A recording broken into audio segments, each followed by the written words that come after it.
post, and again, I'm not following the Olympics real close, but there was an American, but she's Jewish, but she did her floor exercises to Hava Nagila and some other Jewish song.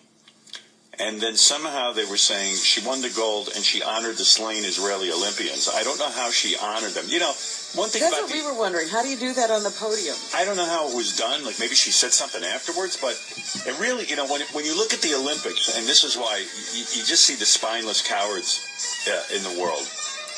50 years ago, there were Israel sent over Olympian performers, and they were killed by an Arab terrorist group right at the Olympics. I think most people know about that. And 50 years later, it was 40 Olympic. Yes, 1972. Right, 40 Olympic. It's 40 years? Yeah. And how many Olympic guys died, the Israelis? I think it was... I don't know. It was like 11 or... It was either 9 or 11. 9 or 11, right. 9/11. You get the theme?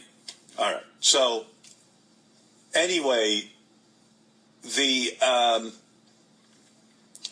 thing of it is that the Olympic Committee, someone suggested to them at the opening ceremonies, perhaps they would have a minute's silence. They've never acknowledged or honored the dead that were killed in senseless violence. And the Olympic Committee said no. And why did they say no? They said no because 40 Arab countries threatened to not participate in the Olympics. Yeah, they make such a difference to the Olympics. Yeah. First of all, fuck those 40 countries. You say, fuck you. You don't want to be part of it. Don't be a part of it. No one gives a shit about you. Secondly, why, if you're a country, would you not want to say a prayer for people who were shot senselessly at an Olympic event? Regardless of what your background is. You can't say, gee, that's a horrible thing. No. So you're saying it's a good thing. So the Olympic But you're also saying we're still letting Jewish athletes be in danger since we can't mention they're Jews here. Right. Or the Jews died here. We're putting the Jewish athletes that are here in danger. Yeah, I mean, really, I don't know what the Olympic Committee is. I don't know who sits on it.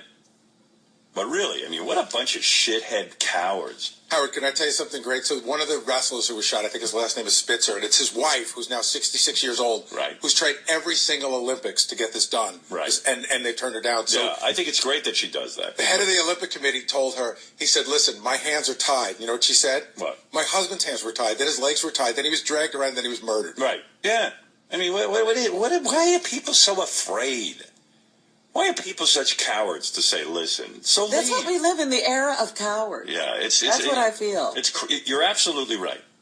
The era of cowards. I like that. It's the era. Era cowards. I mean, again, you know.